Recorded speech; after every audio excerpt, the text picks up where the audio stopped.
Very good morning to all. In yesterday video, we discussed the question: prove that the function fz equal to z raised to the power n, where n belongs to z, is everywhere differentiable. ठीक है कि function fz equal to z raised to the power n differentiable function है, तो इसके लिए differentiability की definition use करी और इसको सॉल्व करते हुए ये वैल्यू अपना n into z raise to the power n-1, ये एफ डैश जेड की जो वैल्यू फाइंड आउट हुई है, जेड की वैल्यूज के करस्पॉन्डिंग इसका यूनिक और फाइनाइट वैल्यू फाइंड आउट होगी। जेड की वैल्यू जिसमें जेड नहीं, n बिलोंग्स टू जेड है, तो n की वैल्यूज के करस्पॉन्डिंग n की वैल्यू जो पुट करोगे तो उसके अकॉर्डिंग इसकी यूनिक और फाइनाइट वैल्यू फाइंड आउट होगी। तो क्या कहोगे कि f dash z is exist for every value of z, so the function f Z is everywhere differentiable function. ठीक है, नेक्स्ट क्वेश्चन देखो। Prove that f Z equal to z bar is not differentiable function.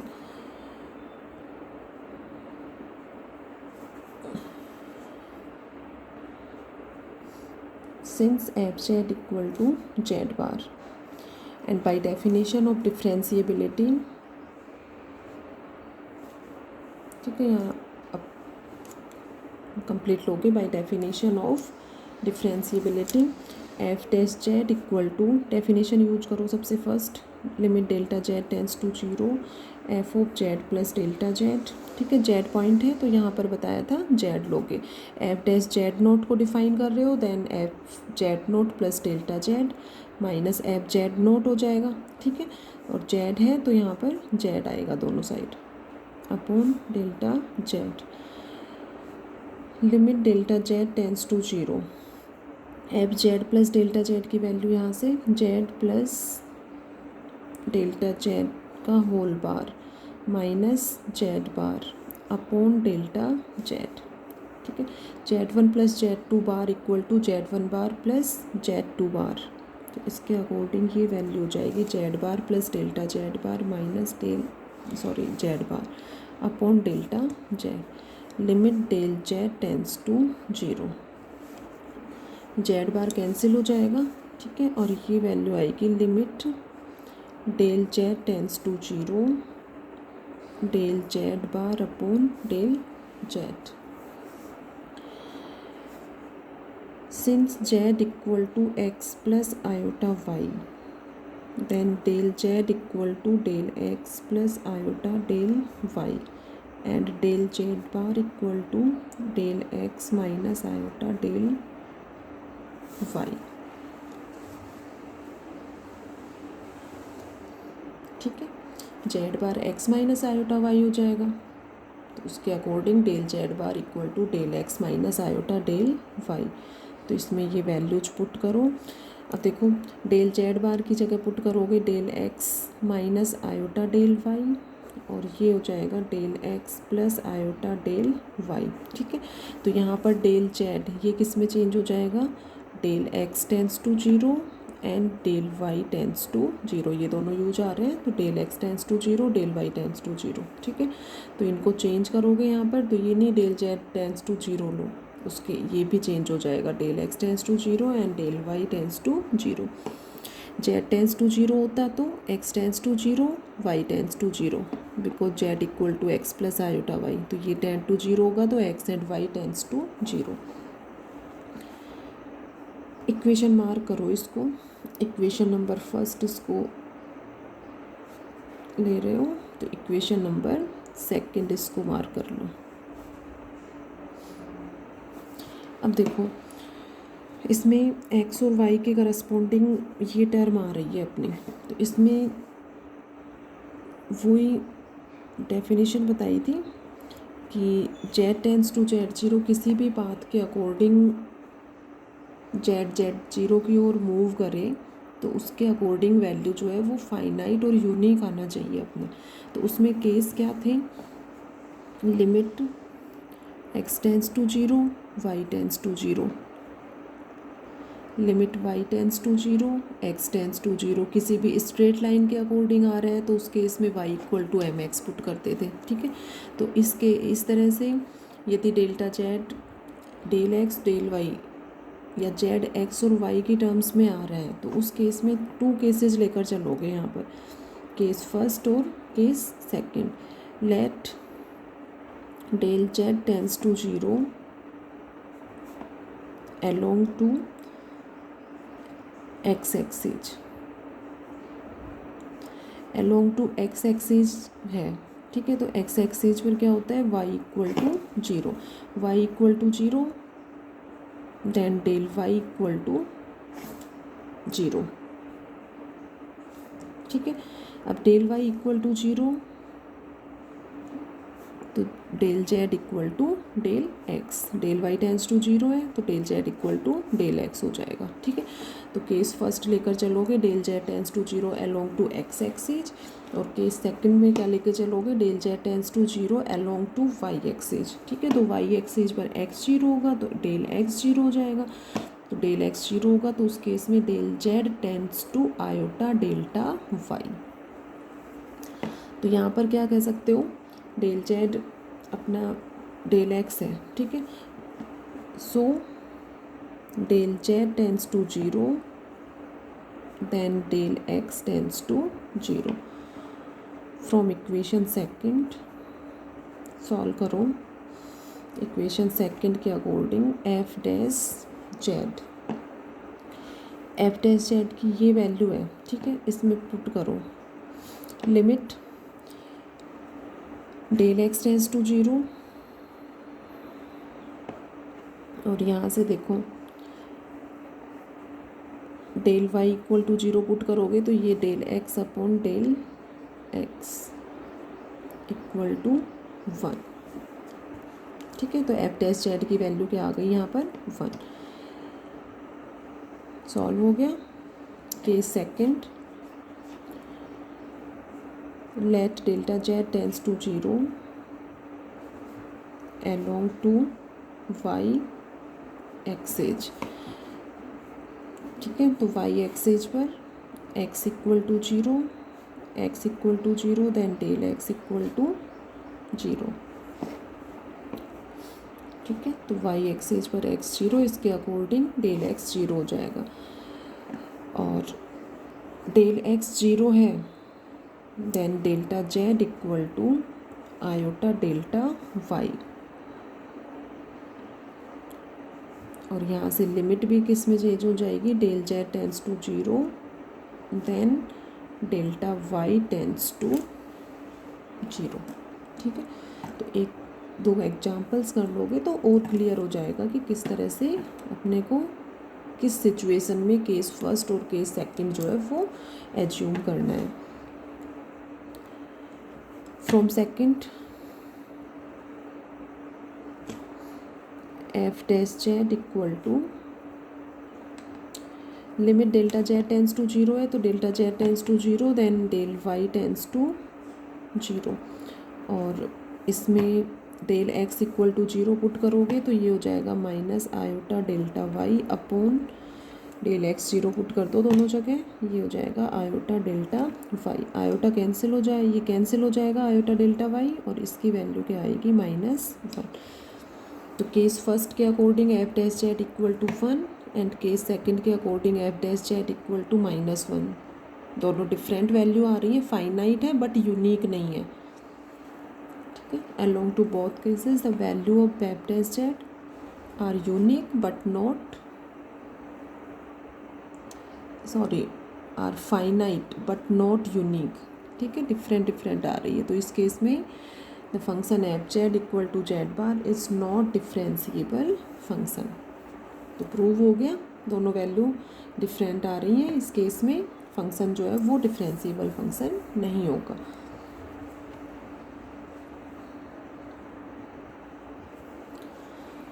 So the value of f dash z is not unique, so the function is not differentiable function. Next question, prove that the function f z equal to mod of z square is continuous everywhere. कि F Z is equal to mod of Z square continuous function है, but it's derivative exist only at the origin. लेकिन इसका derivative means F dash Z जो है वो origin पर exist करता है, बाकी ओरिजिन के अलावा means origin means z equal to zero, zero zero point, इसके अलावा जीरो जीरो पॉइंट के अलावा कहीं भी डेरिवेटिव एग्जिस्ट नहीं करता। इम्पोर्टेंट क्वेश्चन है ये। तो इसमें सबसे फर्स्ट तो इस फंक्शन को कंटिन्यूस फंक्शन दिखाओगे, ठीक है, और फिर इसका derivative F dash Z find out करेंगे। Since F Z equal to mod of Z square, ठीक है, मोड ऑफ जेड स्क्वायर क्या वैल्यू हो जाएगी, X square plus Y square. क्यों, क्लियर है सभी को? Since Z equal to x plus iota Y, Z equal to x plus iota Y, then mod of Z equal to under the root of X square plus Y square, और square करोगे then we get x square plus Y square, ठीक है। Mod of z easily find out कर सकते हो, x का square plus iota का जो भी कोफिशिएंट है उसका स्क्वायर, ठीक है, और अंडर रूट, इधर स्क्वायर ले रहे हो तो अंडर रूट हटा दोगे, तो एफ जेड की वैल्यू ये आ गई। अब f z x square plus Y square है और एक्स और वाई पॉलिनोमियल फंक्शन है। अब सभी जानते हो कि every polynomial functions, trigonometrical functions, exponential functions are everywhere continuous function, की ये सभी कंटिन्यूस फंक्शन होते हैं। जो भी कोई भी पॉलिनोमियल टर्म दी हुई हो, E raise to the power X, E raise to the power 2x, exponential terms given हो या ट्रिग्नोमेट्रिकल फंक्शंस होते हैं, ये सभी अपने आप में हमेशा कंटिन्यूस फंक्शन होते हैं। तो यहाँ से एफ जेड जो है वो कंटिन्यूस फंक्शन हो जाएगा, because X square plus Y square is a polynomial and which is everywhere continuous. It implies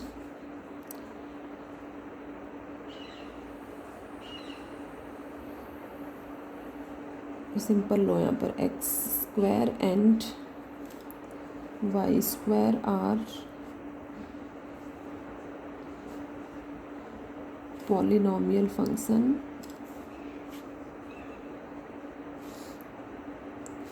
and every polynomial functions are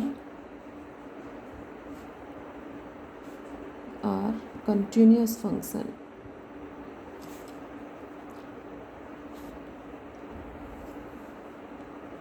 So mode of z square या f Z equal to mod of Z square is continuous function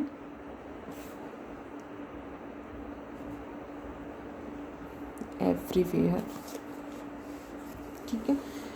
next तो first part यहीं से prove हो जाता है कि function f Z equal to mod of Z square is continuous everywhere. Second prove करना है इसका डेरिवेटिव ओरिजिन पर एग्जिस्ट करता है, बाकी किसी भी पॉइंट पर डेरिवेटिव एग्जिस्ट नहीं करेगा। F dash Z equal to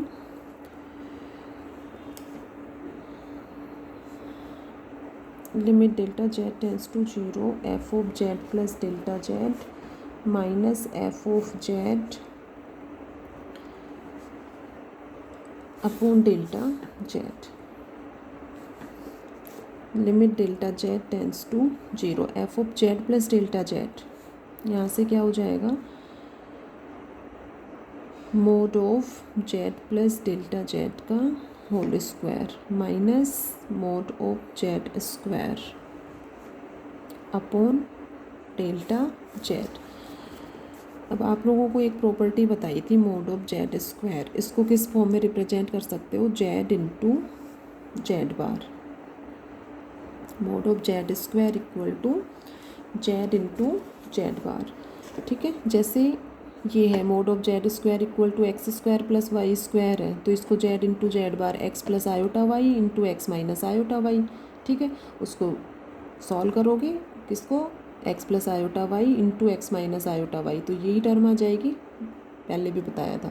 तो इसको जेड इंटू जेड बार की फॉर्म में रिप्रेजेंट कर सकते हो। तो इसके अकॉर्डिंग ये टर्म क्या हो जाएगा, limit delta Z tends to zero Z plus delta Z into Z plus delta Z का whole bar minus mod of Z square, mod of Z square, इसको भी चेंज कर दो जेड इंटू जेड बार, ठीक है, ये भी change कर दो Z into Z bar upon delta Z, as it is रहने दो। इनको मल्टीप्लाई कर लो सबको, Z plus delta Z into Z bar plus delta Z bar, ठीक है, वही Z one plus Z two का whole bar equal to Z one bar plus Z two bar minus Z into Z bar upon delta Z. Limit delta Z tends to zero,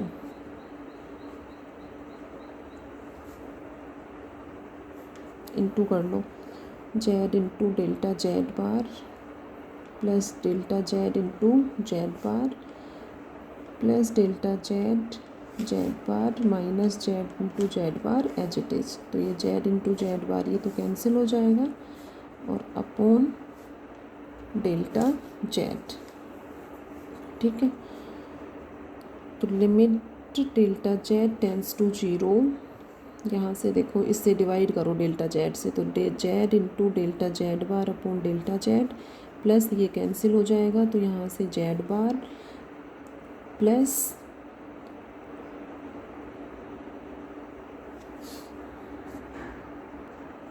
delta Z cancel हो जाएगा, ये delta Z cancel हो जाएगा और ये value आएगी यहाँ पर डेल्टा जेड बार, ठीक है। तो ये टर्म्स अपनी यहाँ पर Z bar plus delta Z bar plus Z into del Z bar upon del Z, ये टर्म्स आ गई।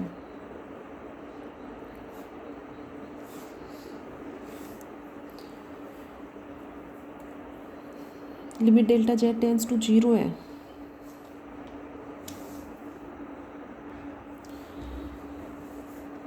Delta Z tends to zero है, ठीक है। Delta Z tends to zero means del x del Y tends to zero, तो उसके according del Z बार भी जीरो हो जाएगा, तो सेकंड टर्म अपना जीरो हो जाएगा।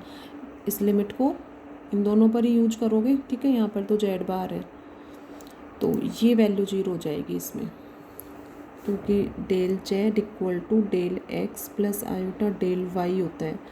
तो इसके according del Z tends to zero है, means del x tends to zero del Y tends to zero, so del Z bar equal to zero, ठीक है। तो सेकंड टर्म जीरो हो जाएगा और फर्स्ट और थर्ड टर्म रिमेनिंग टर्म रह जाएंगे अपने। इक्वेशन नंबर फर्स्ट मार्क करोगे इसको, यहाँ पर delta Z tends to zero, it implies del Z bar equal to zero.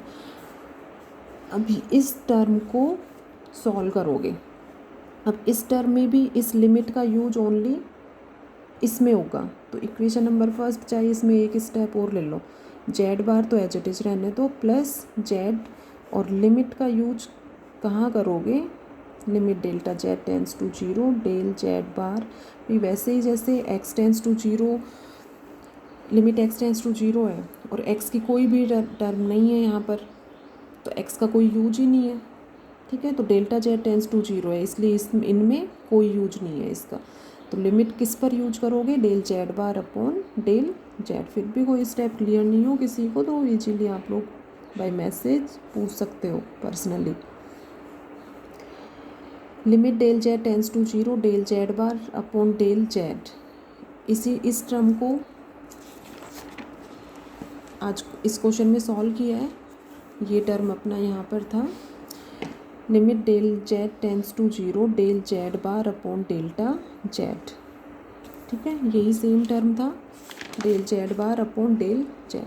तो इसकी value delta Z tends to zero along to x axis उसके करस्पॉन्डिंग 1 फाइंड आउट हुई थी, और delta Z tends to zero along to y axis इसके according ये value -1 find out हुई थी, ठीक है।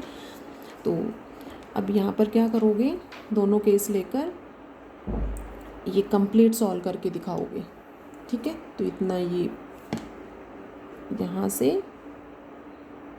पहले इस टर्म को लोगे, इसको इसके इक्वल पुट करोगे, फिर केस फर्स्ट लोगे एज इट इज और case second as it is लोगे, ठीक है। तो इतना आप लोग इसको सॉल्व करोगे यहाँ पर। तो इसकी वैल्यू 1 आएगी, तो ये जेड बार प्लस जेड हो जाएगा, किसकी वैल्यू, एफ टेस्ट जेड की वैल्यू। और केस सेकंड के according f test z equal to क्या हो जाएगा, जेड बार माइनस जेड, ठीक है। तो ये अपने आप सॉल्व करोगे 4-5 स्टेप्स। तो केस फर्स्ट और केस सेकंड जो है वो कंप्लीट सॉल्व करोगे प्रीवियस क्वेश्चन के अकॉर्डिंग। तो ये f dash Z equal to z bar plus z find out होगा और ये जेड बार माइनस जेड, ठीक है। अब ये दोनों वैल्यू डिफरेंट डिफरेंट हैं, ठीक है। जैसे कोई भी वैल्यू पुट करोगे, जैसे जेड इक्वल टू 2 + 3 आयोटा ले लो, जेड बार 2 - 3 आयोटा, ठीक है। तो उसके अकॉर्डिंग ये दोनों वैल्यूज़ जो है वो डिफरेंट आएंगी, क्योंकि ये जेड बार प्लस जेड है और ये जेड बार माइनस जेड है, ठीक है। इसको देखने से क्लियर हो रहा है। तो function f Z is not differentiable function because F dash Z is not unique, ठीक है। अब जेड इक्वल टू 0 लोगे, जेड इक्वल टू 0, तो जेड इक्वल टू 0 में means x plus iota y equal to 0, तो x 0 y 0, तो Z 0 होगा तो जेड बार भी 0 होगा, ठीक है। तो एफ डैश जेड की वैल्यू ये भी 0 आएगा और ये भी 0 आएगा। क्लियर है सभी को? जेड इक्वल टू 0 है तो जेड बार भी 0 होगा, ठीक है। X plus iota y equal to 0, तो इससे x 0 और y 0, ठीक है। x 0 y 0, तो जेड बार की वैल्यू क्या होगी, x minus iota y equal to 0, तो इससे x 0 और y 0, तो जेड इक्वल टू 0 है, then z bar equal to 0। तो जेड और at the origin the value of f dash z 0, f dash z will be equal to 0। तो दोनों value 0 0 unique value हो गई, ठीक है। z equal to 0, f dash z equal to 0 which is unique. So at the point z equal to 0 the function fz is differentiable function. तो इसमें क्या कहोगे कि जो फंक्शन एफ जेड का डेरिवेटिव है एफ डैश जेड, ये z equal to 0 पर एग्जिस्ट करेगा, ठीक है।